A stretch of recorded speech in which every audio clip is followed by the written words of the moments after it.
Eh, Selamat siang, sore, pagi, malam, teman-teman podcast Indo by KBRI Beirut. Saat ini kita bersama dengan dua alumni PPI Indonesia yang baru saja diwisuda, yaitu saudara Suhendri bin Hasan dan saudari Ulfah Rahmatullah Ula. Mereka juga sudah cukup lama di sini, 2-3 tahun ya? 3 tahun, 4 tahun ya.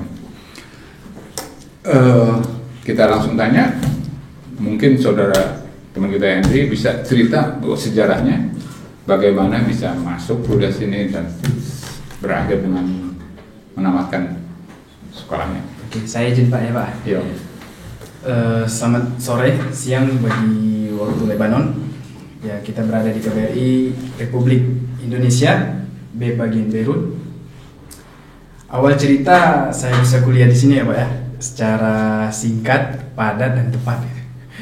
Jadi pada tahun 2018 sekitar bulan 6-an lah, itu Kementerian Agama Republik Indonesia mengadakan ujian untuk semua pelajar Indonesia yang mau pergi ke Timur Tengah. Yang mana pada saat itu semua mendaftarkan dirinya ke semua pendaftaran yang telah ditujukan, seperti UIN Sumatera Utara, UIN Sunan Kalijaga, dan sebagian besar UIN di Indonesia. Jadi di dalam situ ada 4 negara tujuan teman-teman pelajar Indonesia yang harus dituju gitu. Salah satunya Beirut, Lebanon, yang kedua Mesir, yang ketiga Maroko, yang keempat Sudan. Dan alhamdulillah pada saat itu saya dinyatakan lulus, dan dengan beberapa gejala yang terkait di Lebanon dan Kemenak, akhirnya saya dipindahkan ke Mesir dengan beberapa banyak rintangan dan drama di sini. Singkat cerita, saya dihubungi oleh pihak alumni saya di Beirut, mengabarkan bahwasanya ada salah satu universitas yang menerima beasiswa untuk para pas tahun itu. Yang seperti teman-teman yang setelah saya ada jalur undangan seperti itu, diundang ke pondok-pondok, dan akhirnya walaupun dengan beberapa rintangan gitu, al khair khairatullah, sebaik pilihan itu adalah pilihan Allah gitu, walaupun banyak rintangan gitu Pak ya.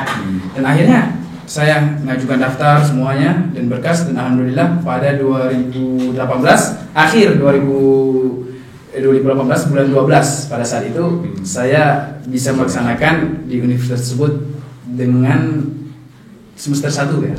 Semester 1 tapi udah mau masuk ujian. Kira-kira seperti itu Pak. Gimana nih, Pak? Kalau saya dulu sebelum kesini tuh saya sempat daftar di salah satu universitas swasta di Surabaya. Tapi dan kebetulan teman saya kan udah tahu kalau saya tuh emang sebenarnya pengennya kuliah di luar negeri. Dan akhirnya teman saya dapat info kalau ternyata pondok itu ada info beasiswa untuk ke Lebanon. Nah, sebelum ke Lebanon itu saya juga nggak tahu Lebanon itu mana ya. Benderanya juga nggak tahu kan. Lebanon itu mana gitu. Lihat di Google, kok perang-perang semua.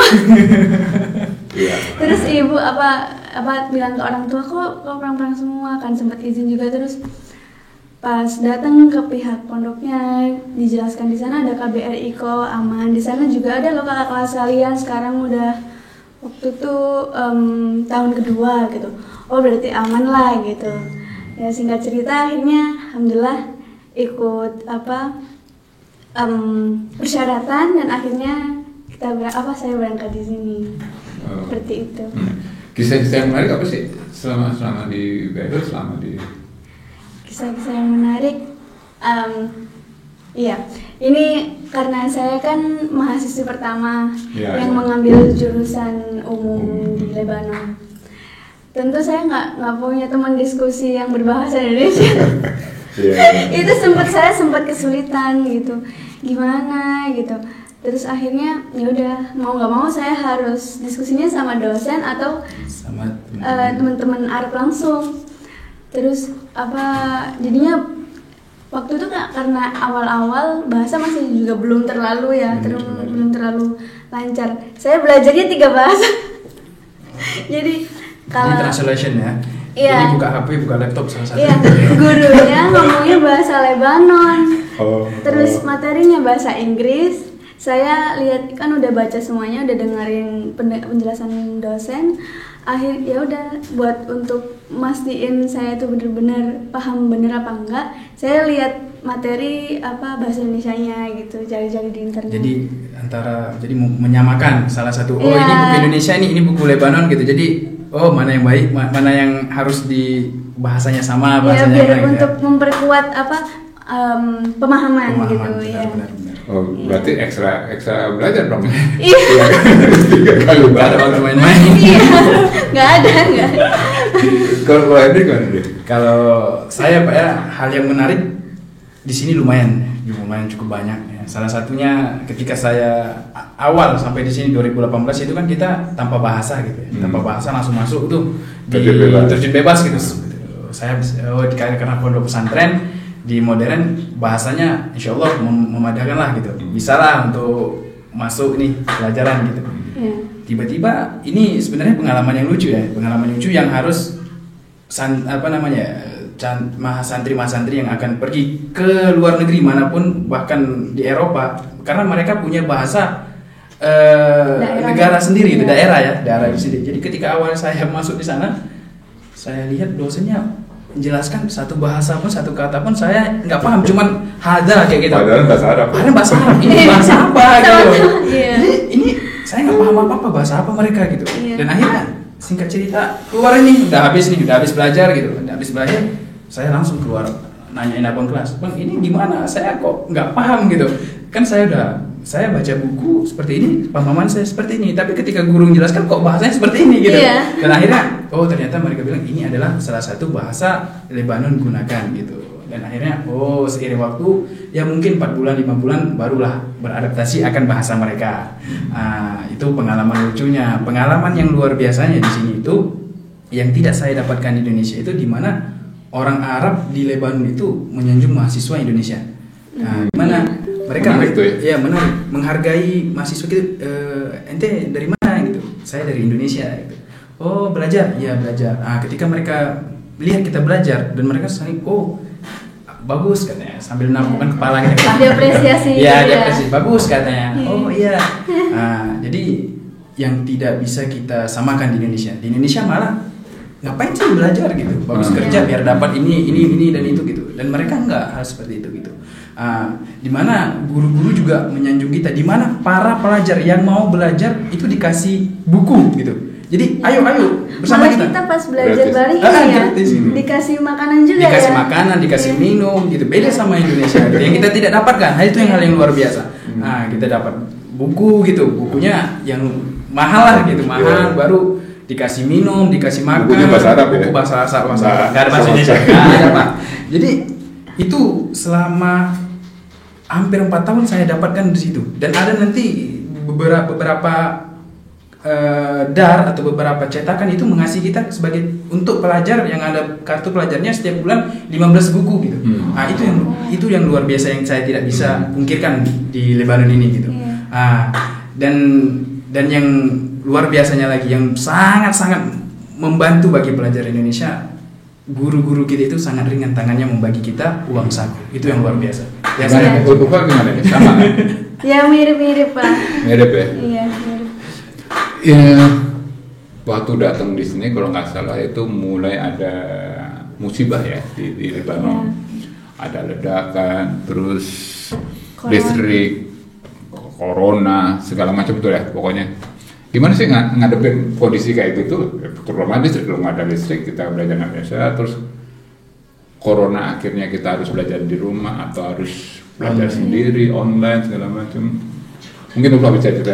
Online kan kadang-kadang lebih berpengalaman ya kayaknya Pak. Karena di Tripoli gitu ya Pak. Iya, Tripoli ternyata daerah yang paling parah juga. Paling parah. Salah satu ibu kota yang paling parah dibandingkan Beirut. Iya, dibanding Beirut. Kalau saya pribadi sebenarnya cukup kesulitan sekali. Bukan cukup, sangat ya. kesulitan sekali. Karena apa? Satu, corona. Di corona kita terpaksa nggak boleh dong kelas offline. Tatap muka ya. Tatap muka kita harus online. Sedangkan kita harus online tapi nggak ada listrik, nggak ada ngecas HP gimana?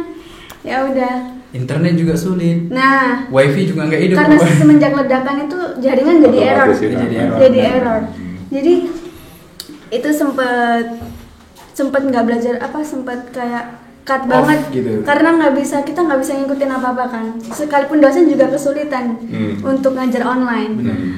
Jadinya biasanya dosennya cuma ngasih video, kita belajar nanti kita lihat sendiri gitu, seperti ngupload di YouTube atau di Google Drive gitu dikirim seperti itu ya. Iya, seperti itu. Sehingga kita seakan-akan belajar seakan-akan biasa aja gitu, nggak ada guru gitu. Ya, berarti bisa aja belajar dari rumah Indonesia sendiri. Iya benar.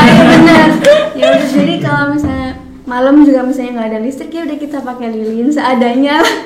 Kembali ke zaman purba, nggak ada listrik, nggak ada internet.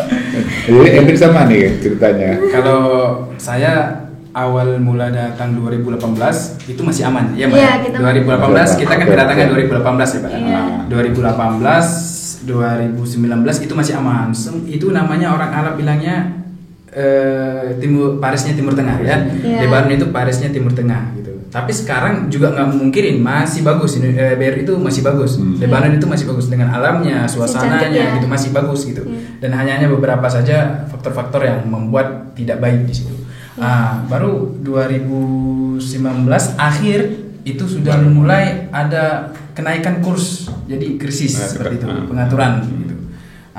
Sehingga 2020 awal itulah sudah mulai ada ledakan, ada corona. Itu yang membuat Lebanon itu sangat terpuruk ya Pak ya.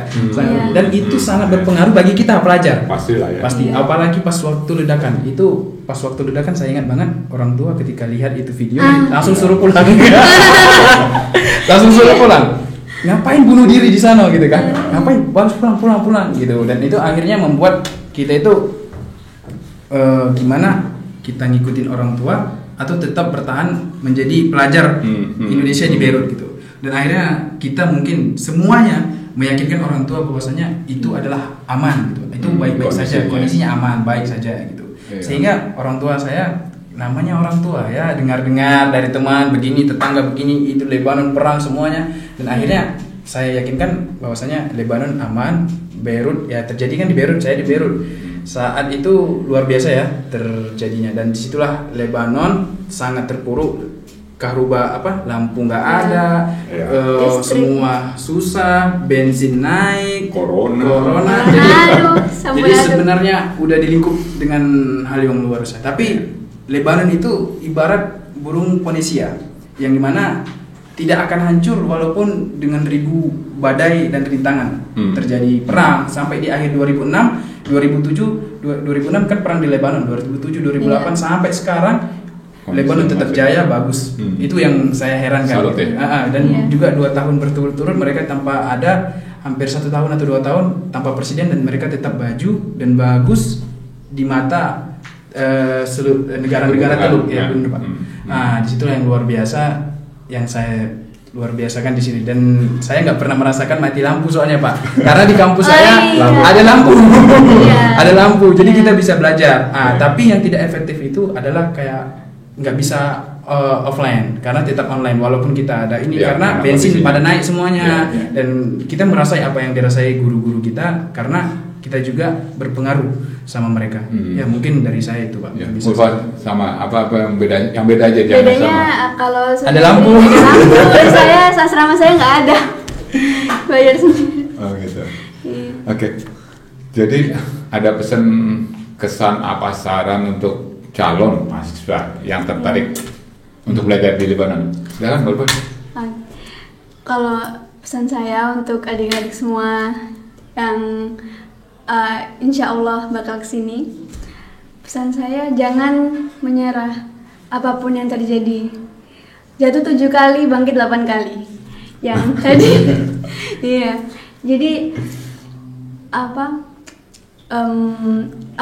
nggak ada ceritanya orang sukses itu tanpa terpaan ujian, terpaan masalah hidup.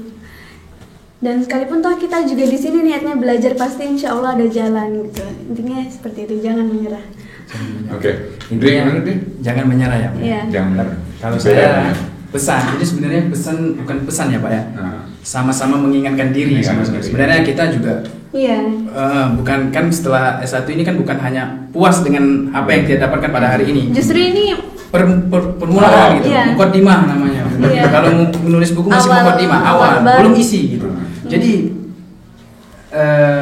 saya niatkan sama diri saya dan juga nasihat untuk kita semua bahwasanya menuntut ilmu walaupun di negara mungkin orang bilang kayak Lebanon adalah negara yang mungkin rawan, di Suriah juga mungkin rawan, tapi nggak memutuskan untuk kita tetap belajar selagi masih ada kedutaan di salah satu negara tersebut, maka bahwa pelajar itu akan selalu dilindungi oleh kedutaan tersebut gitu. Makanya tetap fokus, tetap jalankan niat kita semua untuk belajar dimanapun kita belajar, di mana universitas pun apa kita belajar, itu tergantung niat kita. Ketika niat kita bagus, shalihatul a'mal, maka dimudahkan semuanya oleh Allah Subhanahu wa taala.